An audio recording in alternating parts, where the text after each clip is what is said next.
இன்னைக்கு வீடியோவில் ஒரு MLM பிஸ்னஸுக்கு புது மெம்பர்ஸை எப்படி ஜாயின் பண்ண வைக்கலான்றதை பற்றி டீட்டெயிலாக பார்க்கலாம் வாங்க. MLMனாலே ஸ்கேம், இப்படி தான் நிறைய பேரோட மைண்ட் செட் இருக்குது.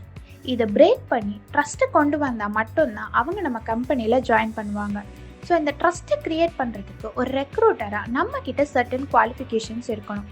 அது என்னென்னன்றதை நான் டீட்டெயிலாக உங்களுக்கு எக்ஸ்பிளைன் பண்ணுறேன். Grow your skills.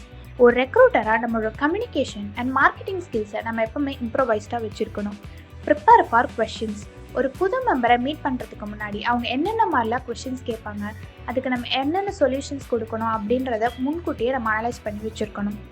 Introduce your products or services. நம்ம கம்பெனி என்ன ப்ராடக்ட் ஆர் சர்வீஸ் ஆஃபர் பண்ணுறாங்களோ அதை பற்றி நம்ம டீட்டெயிலாக அவங்களுக்கு எக்ஸ்பிளைன் பண்ணியிருக்கணும். Understand your member. அந்த புது மெம்பரோட மைண்ட் செட் அண்ட் அவங்களோட ப்ராப்ளம்ஸை பற்றி நம்ம அவங்கக்கிட்ட கேட்டு தெரிஞ்சுக்கணும். Guide them accordingly. நம்ம அவங்கக்கிட்ட கேதர் பண்ண இன்ஃபர்மேஷன்லேருந்து நம்ம ப்ராப்பராக அவங்கள கைட் பண்ண ஸ்டார்ட் பண்ணணும். Handle rejections. சப்போஸ் நம்ம மெம்பர் நான் ஜாயின் பண்ணலை அப்படின்னு சொல்லி ரிஜெக்ட் பண்ணிட்டாங்கன்னா அந்த ரிஜெக்ஷனை அக்செப்ட் பண்ணிக்கிற மைண்ட் செட்டில் நம்ம இருக்கணும். அப்போ தான் அடுத்தடுத்த ரெக்ரூட்மெண்ட் ப்ராசஸ் ப்ராப்பராக நடக்கும். ஸோ இதை பற்றி நீங்கள் இன்னும் டீட்டெயிலாக தெரிஞ்சுக்க ஸ்க்ரீனில் தெரியிற நம்பரை காண்டாக்ட் பண்ணுங்கள்.